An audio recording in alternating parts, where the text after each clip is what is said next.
All right, Shalom. I want to start off by giving all praises to Yahweh Bashem, Yahweh Shai, Bashem, Rakah, Kodash.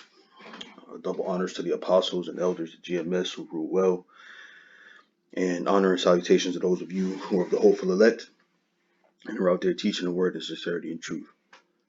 All right, so today I wanted to talk about something that that pops into my head every now and again, um, and that is Edom's quest for world domination. All right. Um, he's always, since he's called himself a Greek, had this, I guess, fervent hunger to rule the whole world, right?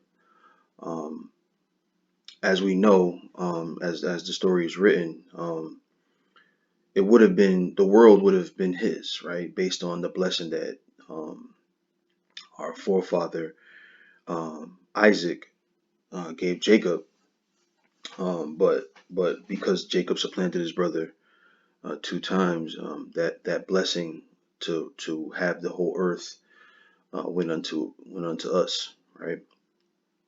Um, but there's something that was said um,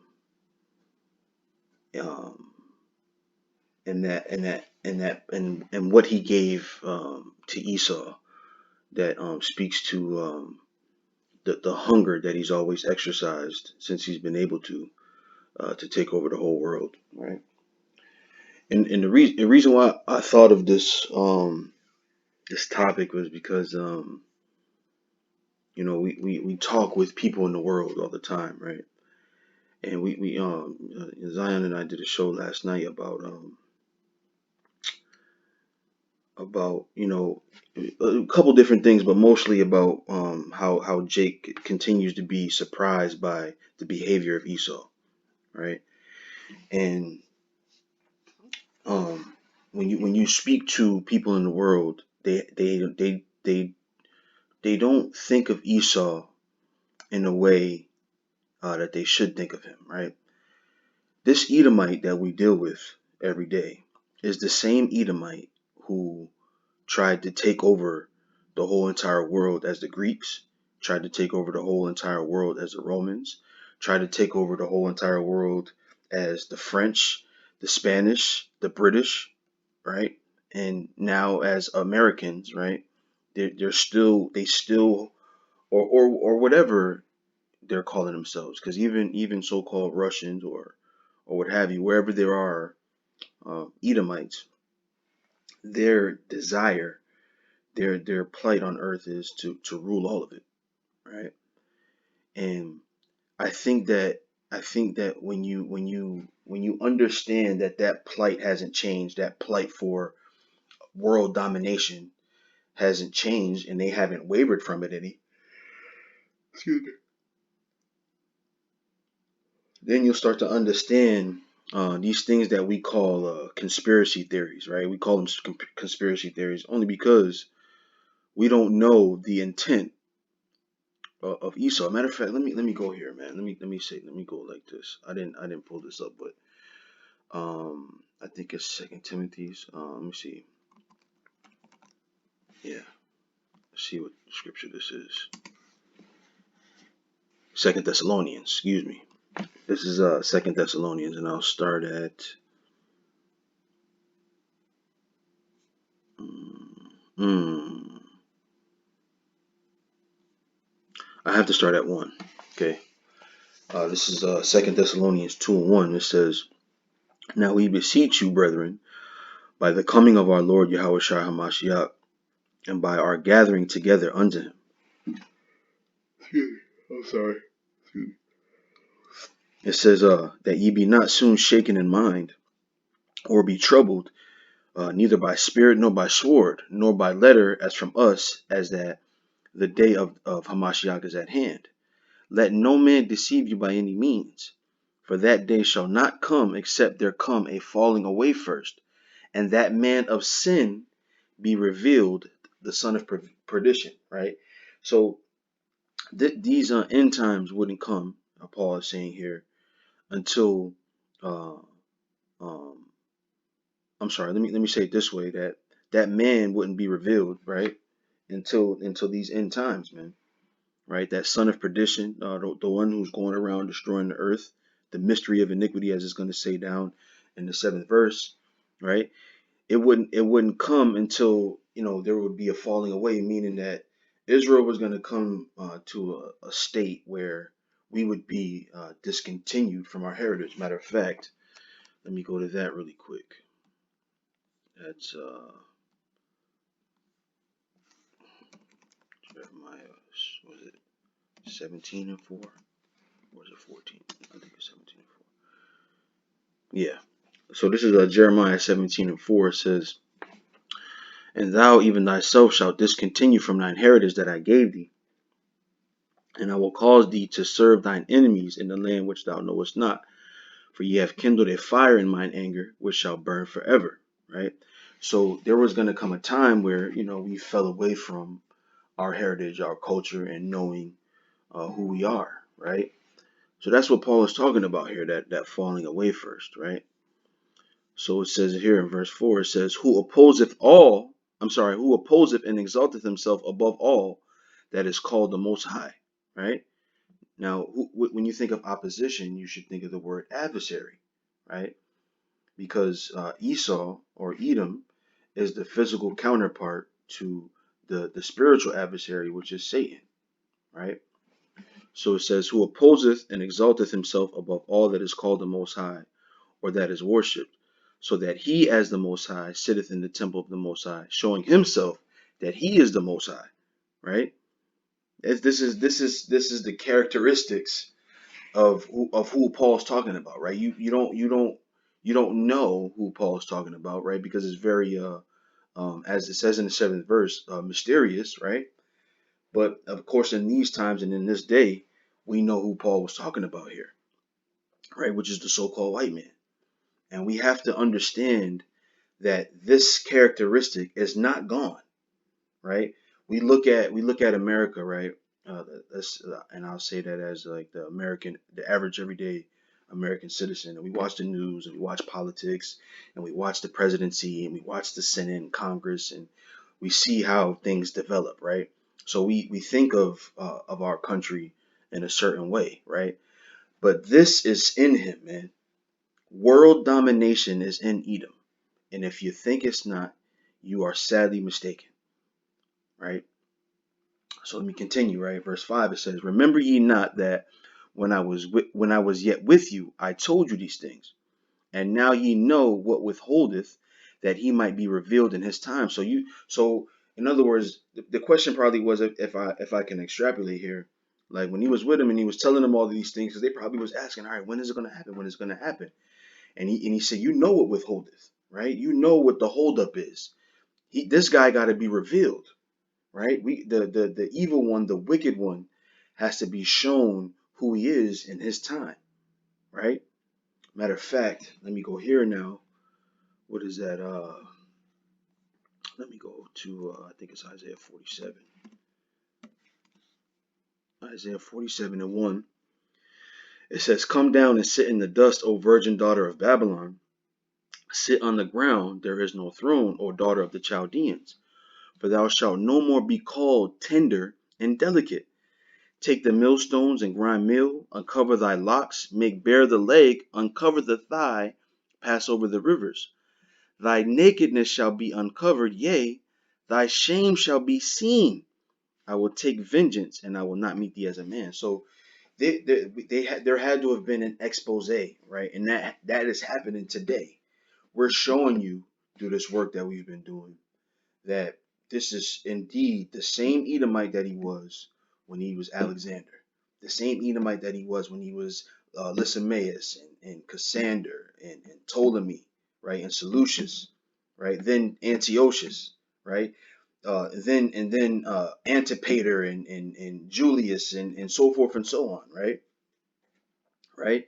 These are the same Edomites whose desire was to take over the whole world and take it from Israel. That's the whole story here, right? The story is this is Esau coming back to take his birthright that we supplanted him for, right? That's what this is about, right? And we're exposing that, okay? So going back to Second Thessalonians, it says, "And now ye know what withholdeth, that he might be revealed in his time," right? It says, "For the mystery of iniquity doth already work. Only he who now letteth will let until he be taken out of the way. And then shall that wicked one be revealed." I'm sorry, then shall that wicked be revealed, whom the Lord shall consume with the spirit of his mouth, and shall destroy with the brightness of his coming, even him whose coming is after the working of Satan, with all power and signs and lying wonders, and with all deceivableness of unrighteousness in them that perish, because they receive not the love of the truth, that they might be saved. Right? So this, the Lord has to reveal this thing, right? The Lord has to reveal who this man is, and now he's being revealed, right? All of these different pedophile rings coming out, right? Um, you see now it's heavy in the news. Esau is hell bent on killing Jake. They put that cop uniform on, and they're hell bent on killing Jake, right? And this is what his characteristics are, and this is what his characteristics have always been. And when you understand that, a conspiracy theory is just simply you telling a story of what's happening, man. You are stating the facts. It's no more a conspiracy theory, but a conspiracy fact that there are people who are hell bent on ruling the entire planet, and they'll do anything at all costs to be able to do so, right? So I don't know exactly where to start, man. I pulled up a bunch of stuff. This shouldn't take me long, really. But hopefully you could bear with me. Um, you know where I want to start? I want to start here, and it's interesting that I kind of slid it over to the front. I said I would pull up all this information and let the Spirit, lead me through the information the way He sees fit. So this is First Maccabees chapter 1. It says this. It says, "And it happened after that Alexander, son of Philip the Macedonian, who came out of the land of Chittim, had smitten Darius, king of the Persians and Medes, that he reigned in his stead, the first over Greece." Right? And many wars, and won, and made many wars, Salakia, and won many strongholds, and slew the kings of the earth. And that has not changed. And as I go through some of this stuff, you're going to see that has not changed. This is what they do. They go into these different nations, right? And they say, "Bow to me. You bow to me, and if you don't, I'm going to kill you." And that has not changed. That there is no difference from Alexander and how he conquered to Esau as an American and how America has conquered the whole world, right? And really, America is like how we say that the president is a puppet, right? And he's put in place as a figurehead, right? And same thing when you have this guy, not Jesse Jackson, but Jesse Jackson too. But I'm thinking of Al Sharpton and Jesse Jackson and those types of people who are put in the forefront as a figurehead, right? But really are not in any control, and they really don't have any say so, and really they're just there to pacify the people. Well, America serves that same purpose, right? As of right now, America is the leading nation in the world, right? It even sits on the top of the seat of NATO, right? And it is the leading nation of all the world, but really it's just a figurehead for the elite who really rule the world, right? Because through America, right, through its capitalism, the elite have been able to surmount all the wealth of the earth, right? And this is all that Alexander's plight was. The difference between Alexander and the Edomites today are the Edomites today, or let me say it this way, I'll say Alexander first. He was there was no secret in what he was trying to do. When he got into power, there was no, you didn't wonder what he was doing, right? You knew that, look, I'm trying to take over the world. I want all of it. Give all of it to me, and he did it, right? Or to the ability or to the capacity that the Lord would allow, right? But today's Edomite is doing the same thing, right? But he does it in secret, right? And this is what makes people say, "Oh, this is conspiracy theories," because they don't know the details, right? And I always think of, like, because in Greece, right, you had an average citizen. You had a Joe Schmo who wasn't in the government, right? He was just a regular citizen that probably didn't necessarily know what Alexander was trying to do, right? And that's the position that the people in the world are in, where they take whatever information their government gives them by way of the media, right? But they don't know that their true plight is to take over the world, man. That's every nation of people who have been in power from the Babylonians on, right? Or even from the Egyptians on, their whole plight was to take over the whole world, to be the king and ruler of the whole world. Who doesn't want that? What person doesn't want to be in control of the world's resources, right? The only difference with the nation of Israel is we're going to do that in righteousness, right? So let me continue on, right? It says, it went through the ends of the earth and took spoils of many nations, right? So spoils of many nations is no different than today, where we take, as America, natural resources, right? Oil, uh, minerals, gold, silver, right? That's all the spoils of nations are, right? Or as it says in Isaiah 60, the forces of the Gentiles, right? In so much that the earth was quiet before him, whereupon he was exalted and his heart was lifted up. And he gathered a mighty strong host and ruled over countries and nations and kings who became tributaries unto him. There's no different from today, man. And I'm going to show you that. I got a little video clip that I want to show. That's gonna explain it to you from the horse's mouth, if you will, right? It says, and after these things he fell sick and perceived that he should die. Wherefore he called his servants, such as were honorable and had been brought up with him from his youth, and parted his kingdom among them while he was yet alive. Right. So, and we know this is I already mentioned Lysimeus, Cassander, Ptolemy, and Seleucus, right? Who took the known world that Alexander had surmounted and divvied it up between them, right? And even within that, these guys were men who fought side by side, but when they had taken over their portion of the known world, even they started infighting with each other and tried to take over what the other had, right? So that's just the characteristic of Esau, man. And if you understand that and you know that, then again, conspiracy theories won't be as far fetched as you think, right? So let me go here. This is Genesis 27 and 35, right? Because this is the beginning of it, right? Alexander is something that most people can understand because we hear the history about him, right?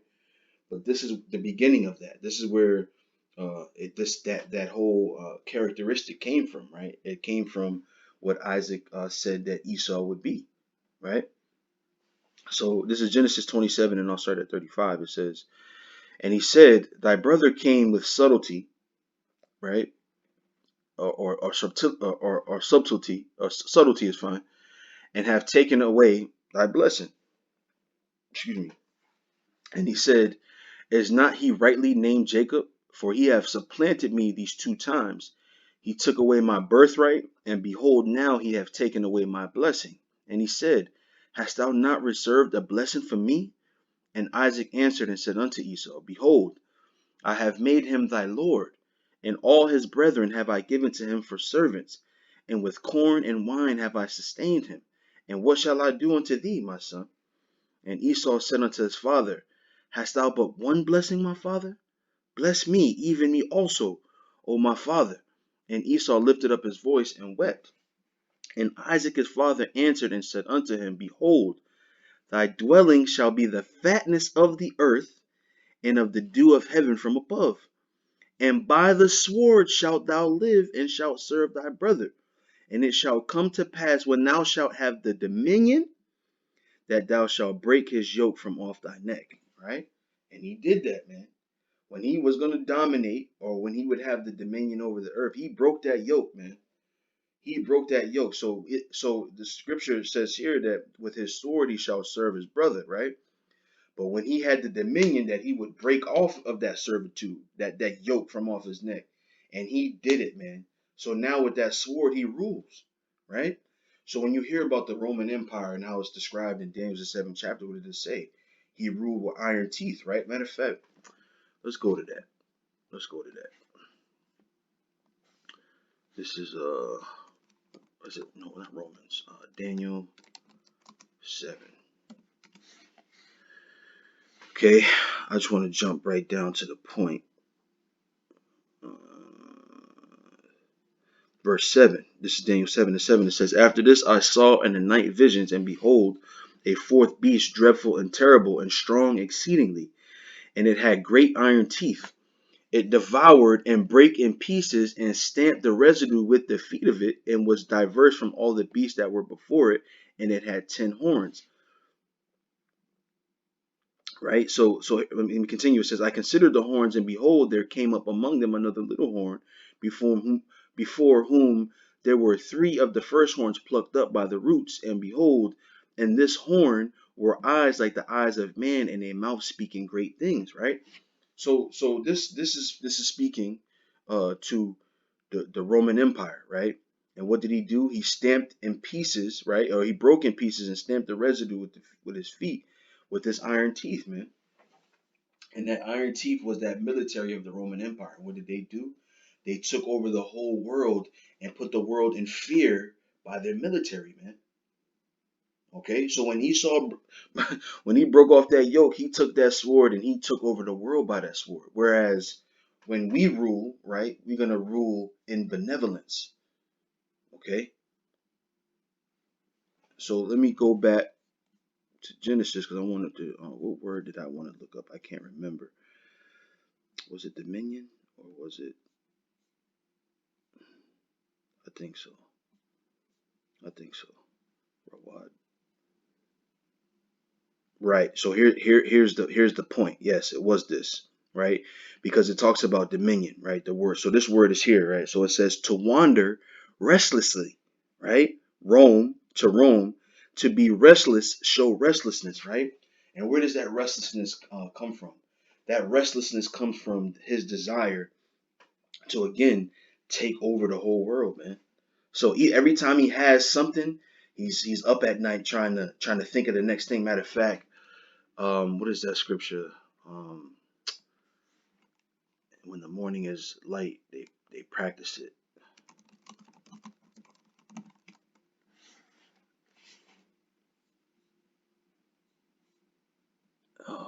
Micah. Yes, Micah 2:1. It says, "Woe to them that devise iniquity, right, and work evil upon their beds. When the morning is light, they practice it, because it is in the power of their hand. And they covet fields and take them by violence, and houses and take them away. So they oppress a man in his house, even a man in his heritage." So this is where that, as Rawad says, this is where that restlessness comes from, and that roaming comes from, because they want to covet lands, man. They want to take over lands. Having what the Lord gave them is not enough. They want it all, man. They want it all. Look, check this out. Rawad, a primitive root, to tramp about, ramble, free or disconsolate, have the dominion by Lord, mourn, rule. Right? So he said to him, look, you're gonna by the sword you'll serve your brother, right? He says, and by the sword thou shalt live and serve thy brother. And it shall come to pass, when thou shalt have the dominion, thou shalt break his yoke from off thy neck. And he did that, man. And this is the Edomite we're talking. This is the father of these people that we see every day, these so-called white people. And I'm talking about the elites whose plan is for world domination, right? His plan is to dominate the whole world, to have dominion over the whole world, because really that was his blessing, right? But again, as the story goes, as the Lord wanted it to go, Jacob supplanted that blessing. Okay, so his whole plight has been every seed that has come out of Edom through history. Their plan has been is to try to reclaim that birthright, man, and they've done so by wickedness, right? And that wickedness is what we call conspiracy theories. Oh, oh, that's just a conspiracy theory. No, nigga, it's real. This you got to know who Edom is, man. All right. So let me go. Let me go. Let me go. Actually, before I continue, let me go to. I didn't have it pulled up. Let me go to this. This is I think it's Daniel's 8. I didn't pull it up. I read it in my Bible here. Okay, so this is Daniel 8, and the reason why I wanted to talk about this is it because it shows something, right? Now, when you understand about the Medo-Persian Empire, it was the largest empire of its time, right? When you go to the Babylonian Empire, it had its dominion over a portion of the earth, right? And then when you went to the Medo-Persian Empire, their dominion spread out, as the scriptures tell us, through 127 provinces from India all the way to Egypt, man. That's a lot of especially at that time, that's a lot of the world. And really their desire to take that, meaning Esau, meaning Edom, really started with this guy Alexander the Great's father, who was Philip the Macedonian, right? He because he wanted what was written in prophecy about that Greek king to be him, but he didn't know that it was going to be his son, right? Which was Alexander, right? So they've always had this like they kind of was sat back looking at the kings of the Medo-Persian Empire that ruled throughout their history, looking like, damn, I want that, I want what they have. And Alexander was the one who had the gall to actually take it. So I'll read a little bit of this, right? It says, in the third year, I'm sorry, Daniel 8 and 1, it says, in the third year of the reign of King Belshazzar, a vision appeared unto me, even unto me, Daniel, after that which appeared unto me at the first. And I saw in a vision, and it came to pass when I saw that I was at Shushan in the palace, which is in the province of Elam. And I saw in a vision, and I was by the river of Ulai. Then I lifted up mine eyes and saw, and behold, there stood before the river a ram which had two horns, and the two horns were high, but one was higher than the other, and the higher came up last. Right. So this is speaking to the Medo-Persian Empire, and it tells you that later in the chapter. Right. It says, I saw the ram pushing westward, northward, and southward, so that no beast might stand before him, neither was there any that could deliver out of his hand, but he did according to his will and became great. Right? And as I was considering, behold, an he goat came from the west on the face of the whole earth, and touched not the ground, and the goat had a notable horn between his eyes. And he came to the ram that had two horns, which I had seen standing before the river, and ran unto him in the fury of his power. Right?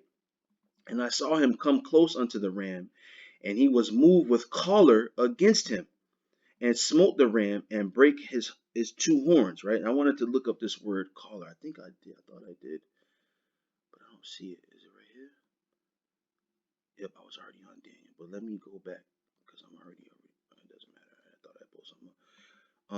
Bear with me for a second here. I want to find that word one more time, choler, because I found something when I was looking this up earlier. I want to show you something about this word, right? So it's the word marar, right, which is the Hebrew word for bitter, right? But I want to no, this wasn't it. This wasn't what I was thinking of. Oh, okay. I'm in the wrong scripture here for what I'm thinking anyway, right? But This is what the word choler means, right? Bitter, right? And enraged, right? To be strong, strengthened, right?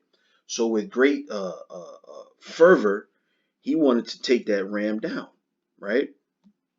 I'm getting ahead of myself here, right? So let me continue on. It says, therefore the goat waxed very great, right?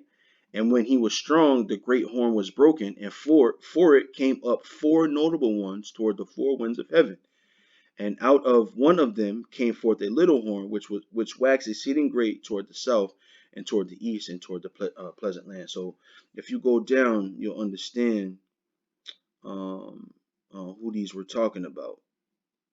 Bear with me for a second here. I just want to get right to the point. Boom. Verse 20. It says, "The ram which thou sawest having two horns are the kings of Media and Persia. And the rough goat is the king of Grecia, and the great horn that is between his eyes is the first king," right? Which was which was Alexander, right? So, and that's I read that in the first Maccabees that he was the first over Greece, right? So this is his characteristic, man. This is what he's always desired to do, was to take down and to conquer, right? And that's what he's doing today. So I want to go to one more, two more before I make this short, before I show you this video. So just to show you what that Medo-Persian Empire had, it says, then were the king's scribes called at that time in the third month, that is the month Sivan, on the 23rd day thereof, and it was written according to all that Mordecai commanded unto the Jews, and to the lieutenants and the deputies and rulers of the provinces which are from India unto Ethiopia, 127 provinces, unto every province according to the writing thereof, and unto every people after their language, and to the Jews according to their writing and according to their language, right? So 127 provinces is what the Medo-Persian Empire was able to see, right? And matter of fact, I pulled up a little map, right? So all this land here, right? All this land here. And Alexander, when he took over, even spread out into India and further westward into Italy and so forth and so on, right? Actually, I think I pulled that up too, right here. You see? So this is what he did, man. He went around conquering, and then of course, when the Roman Empire took over, which are more Edomites, they surmounted more provinces, right? So let me go back. Where was I just at? That was Esther I just read. Okay. So let me go right here real quick. This is a Habakkuk 2 and 5. It says, "They also, because he transgresseth by wine, he is a proud man, neither keepeth at home, who enlargeth his desire as hell, and is as death, and cannot be satisfied, but gathereth unto him all nations, and heapeth unto him all people." This is what he does, man. This is the characteristic of an Edomite. This is what they do. They go from land to land, taking, taking, taking. He can't be satisfied, right?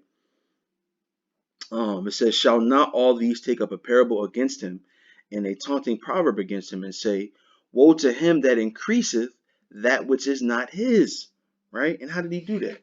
Right? By his military, right? And by other means, which I'll show you in just a second here. How long, and to him that ladeth himself with thick clay. So when I looked up this word ladeth, right? I looked it up here, right? Because it says here, it says to load, right? Like load a ship with goods, right?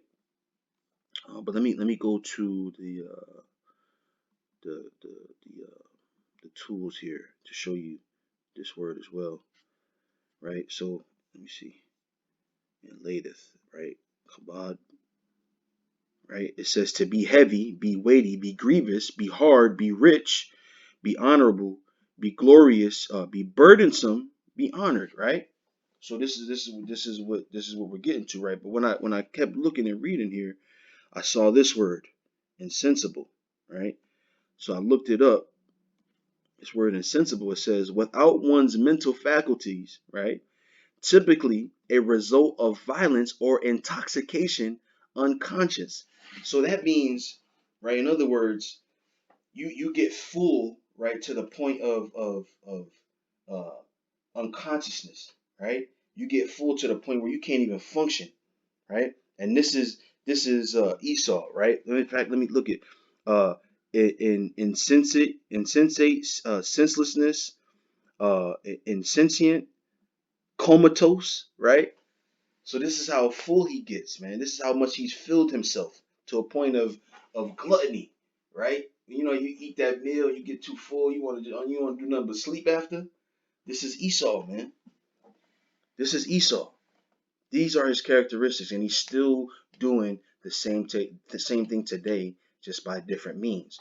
So it leads me to this video clip right here. So this is this guy John Perkins. If you never heard of him, he's got a book out called The Economic Hitman, which is a fantastic book, man. When I read it, I like to um, get like points from certain books, but that book was so compelling. I had read the whole goddamn thing, man, because it was just amazing. And this dude is even he even mentions it in this video, but he's a real life like James Bond, man.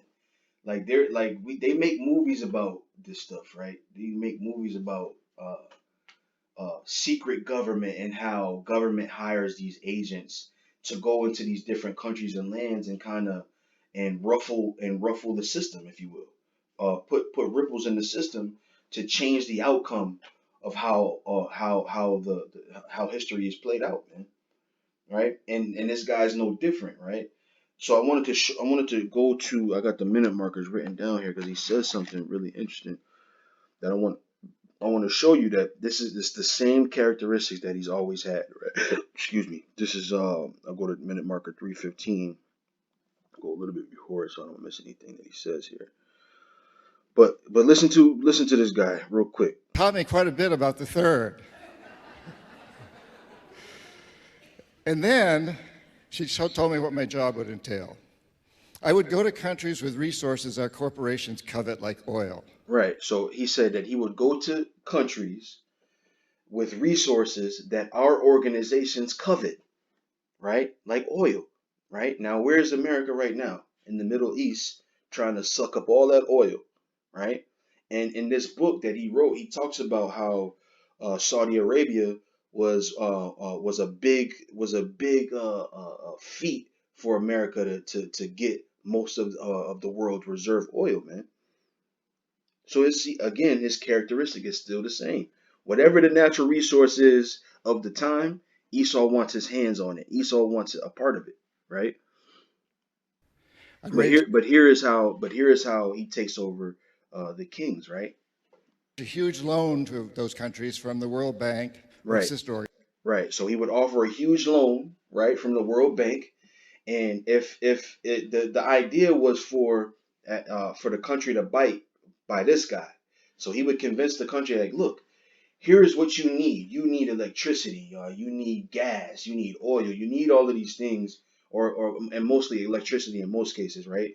And if you get this electricity, this will bring you this much revenue, this much service, and he would inflate the numbers so that he could convince these countries to to take these loans, right? So they would say, okay, give us the loan. So now, when you give out the loan, right, by these world banks, who is ruled by who? The elites, right? Now the elites can say, I own this country, right? Because why? The loans are so heavy in interest, right? I read latest with thick clay and Habakkuk. When you read that word thick clay, you get the word ibatyat, which is to be filled with debt, man. This is how he was able to surmount all these lands by their debt, right? And I used to think when I read that scripture that it was their own debt because America has this, that debt clock, right? But really, that debt is how the elites took over all these countries and even America, right? The reason why America is owned lock, stock, and barrel by the elite is because they're in debt to the elite, right? So when you see these presidents and these officials that stand up and speak for America, really they're figureheads that work for the elite, man, right? So that's what that debt is about. So this guy goes and offers these countries these loans from the World Bank, and the World Bank says, okay, we're going to offer it, but at this interest rate, right? And it becomes such a high cost that the country can't pay it back, right? And so now the elite say, okay, since you can't pay it back, give us your resources, give us your oil. You see, right? And this is how they do it. And then this guy, he also mentioned that if this country doesn't take it, then they send in the jackals, as he called them, and they kill these leaders, man. Right? So this it's the same concept. I want to take over the world, but they do it by different means. Again, Alexander was he had the gall to he wasn't afraid to say what his intent was. But the Edomite of today, they do it in secret, and partly because when you do it in secret, people will just kind of give it over to you, right? It's a wickedly brilliant plan, man. All right, so let me continue on just a little bit further. organizations, but the money wouldn't actually go to the country. It would go to our corporations, Bechtel, Halliburton, Brown and Root, familiar names, to build big infrastructure projects in those countries and incidentally make huge profits in the process. They'd build power plants and industrial parks, things that would benefit a few wealthy families in the country, the ones that own the industries. But the majority of the people would suffer. They would be left holding a huge debt they couldn't repay. So we'd go back and say, since you can't pay your debt, sell your resource, oil or whatever, real cheap to our corporations. Privatize. Sell your utilities, your schools, your jails, everything like that to our Right. corporations. And why are they privatized? Because most of them are owned by the elite families, man. Those elite banking families, and this is how they surmounted all the wealth of the world, man. Right? And Claudine also told me that if the leaders of these countries refused my offer, people she called jackals would be right behind me. I didn't actually carry a gun, but the jackals did. My first assignment was in Indonesia. Right. So he goes on to tell a couple of stories of different places that he convinced them to allow these American companies to come in and build these industries, right? But then he goes on and says another thing in minute 7:33 here. So let me go to that, which is important, right? Which is kind of the point that I've been trying to make all this time. We don't really know who caused it. And I want to say that I'm not a conspiracy theorist. I don't believe in some overarching conspiracy to take over the world. But I do read reports. I think I'm a conspiracy factualist. You know, I read just recently declassified information, the CIA's own website, where they admit that the US government was deeply involved in the overthrow or assassination of Prime Minister Mossadegh of Iran, President Allende of Chile, Arbenz of Guatemala, Diem of Vietnam, Lumumba of the Congo. And speaking of Allende of Chile, he was replaced by the terribly brutal dictator General Pinochet, who was a great defender of Operation Condor and also oversaw the murder of tens of thousands of his people. So this is what they do. And this is the same thing that Esau did when it came to that. When you read in Second Maccabees, all of these priests that were kind of, working for the Romans, right? Their whole, and that's what the Pharisees' job was really, right? You basically handing over our nation to the Edomites, man. That's what they do. They kill the people who would be righteous and not want to go with that plan, right? And then they put in a figurehead, like this guy Herod was that figurehead. You had a lot of these high priests of Israel that was that figurehead. That really was the Romans ruling over them, but just by way of that figurehead, man. So it's the same practice, right? So when it comes to conspiracy theories, you got to understand this is not a new thing. World domination and the quest for it is not a new thing on earth, man. This is something that Esau has always done, and this is something that he's always going to do until the Lord wipes him out, man. So hopefully that was edifying, man. I know that was long, it's longer than I normally go, but again, I hope it was edifying. I want to give all praises to Yahweh Bashem Yahushai Bashem Rachak Wadash. A double honor to the apostles and elders of GMS who rule well. Honor and salutations to the hopeful elect. And with that, I say Shalom.